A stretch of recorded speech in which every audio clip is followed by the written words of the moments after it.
নমস্কার বন্ধুরা, আজকের বিষয় মহিষাসুর।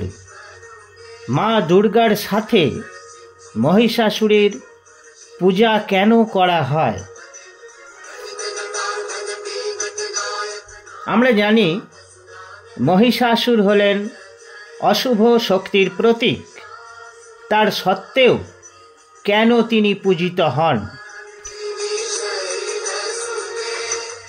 তার আগে জানা যাক মহিষাসুর আসলে কে, তার পরিচয়টাই বা কী।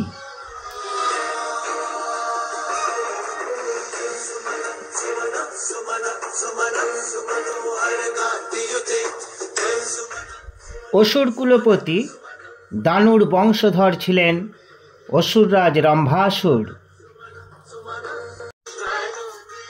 তিনি একদিন গভীর অরণ্যের ভিতর দিয়ে যাওয়ার সময় এক স্ত্রী মহিষের সাক্ষাৎ পেয়েছিলেন। অলৌকিক ক্ষমতার অধিকারী রম্ভাসুর জানতে পারলেন স্ত্রী মহিষটি আসলে এক রাজকন্যা, নাম শ্যামলা। অভিশাপের কারণে মহিষ হয়ে গেছেন। রম্ভাসুর তখন মহিষ রূপ ধারণ করে জলাশয়ে নেমে পড়লেন, মিলিত হলেন মহিষরূপী রাজকন্যার সাথে। ওই রাজকন্যার গর্ভ থেকে জন্ম নিলেন ত্রিভুবন কাঁপানো মহিষাসুর।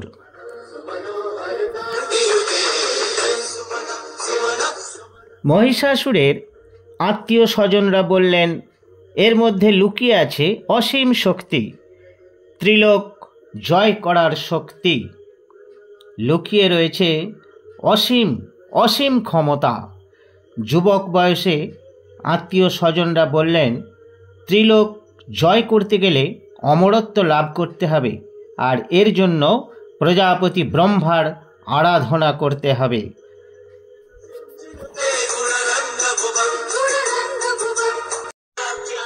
গভীর অরণ্যে প্রবেশ করলেন মহিষাসুর। শুরু করলেন কঠোর তপস্যা। তপস্যা করতে করতে শতাব্দীর পর শতাব্দী কেটে গেল। দীর্ঘ উপবাস থাকা মহিষাসুরের দৈহিক শক্তি কমার বদলে অবিশ্বাস্যভাবে বৃদ্ধি পেতে লাগল দৈহিক শক্তি। শরীর থেকে নির্গত তেজ ছড়িয়ে পড়তে লাগলো বিশ্ব ব্রহ্মাণ্ডে। মহিষাসুরের তেজ অনুভব করেছিলেন ধ্যানমগ্ন ব্রহ্মাও।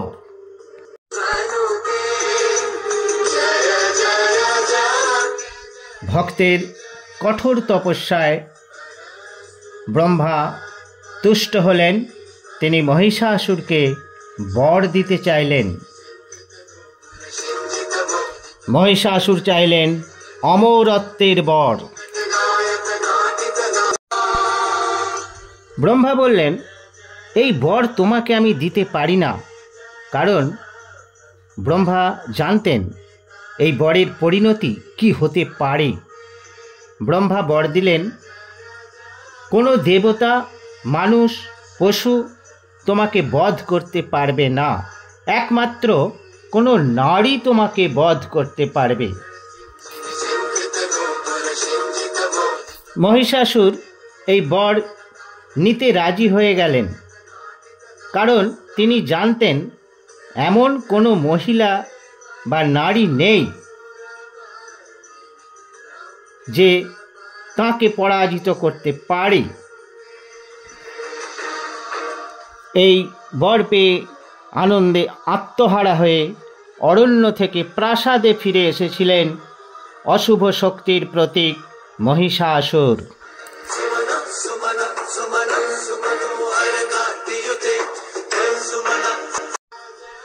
এবার শুনুন কেন মহিষাসুরকে পূজা করা হয়। মহিষাসুর প্রচণ্ড শক্তিশালী দেবতা। ব্রহ্মার কাছ থেকে তিনি তো অমরত্বের বর পেয়েই গেছেন।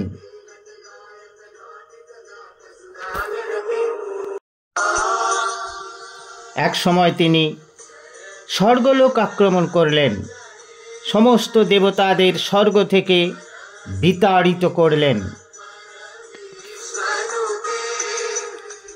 দেবতারা পরাজিত হয়ে ব্রহ্মার দ্বারস্থ হলেন। দেবতাদের বিপদগ্রস্ত অবস্থা দেখে ব্রহ্মা হাজির হলেন বিষ্ণু এবং মহাদেবের কাছে।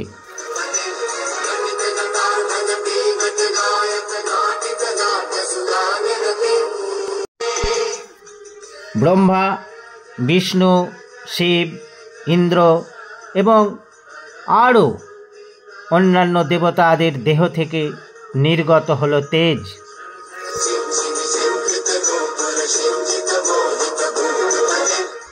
এই সমবেত তেজ থেকে আবির্ভূতা হলেন এক নারী।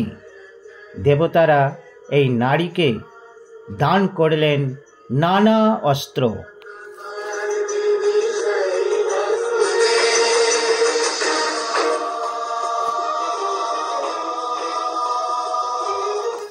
হিমালয়ে দিলেন সিংহ, ব্রহ্মা দিলেন কমণ্ডল, ইন্দ্র দিলেন বজ্র, কুবেরের গদা, বিষ্ণুর চক্র আর মহাদেব দিলেন ত্রিশূল।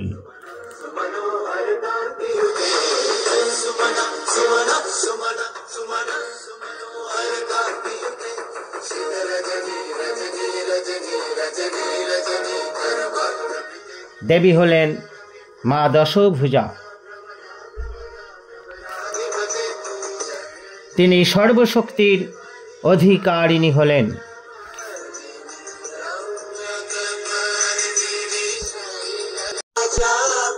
দেবীর হুঙ্কারে ত্রিলোক কাঁপতে লাগল। তার সাথে যুক্ত হল সিংহের গর্জন।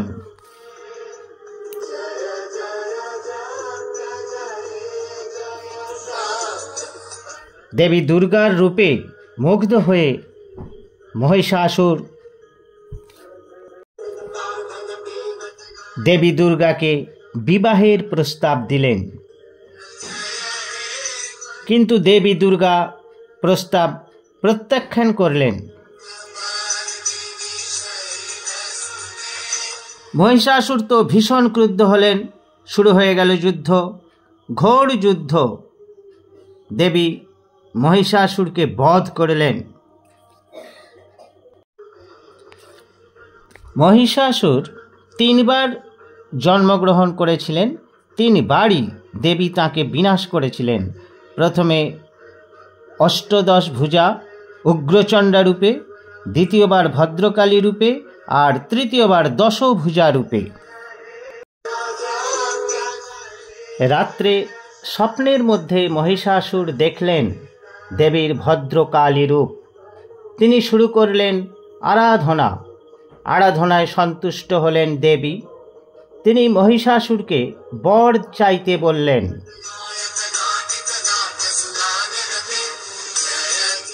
মহিষাসুর জানালেন, আপনার হাতে আমার মৃত্যুর জন্য আমার কোনো দুঃখ নেই, কোনো ক্ষোভ নেই, কিন্তু আপনার সাথে আমিও যেন পূজিত হতে পারি, আমাকে সেই আশীর্বাদ করুন। এছাড়া আমি আর কিছু চাই না।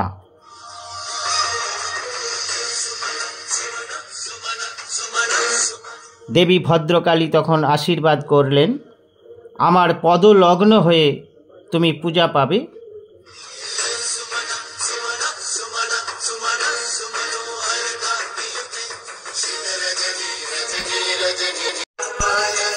সেই থেকেই মহিষাসুর মা দুর্গার সাথে পূজা পেয়ে আসছেন। এই তথ্য কালিকা পুরাণ থেকে নেওয়া।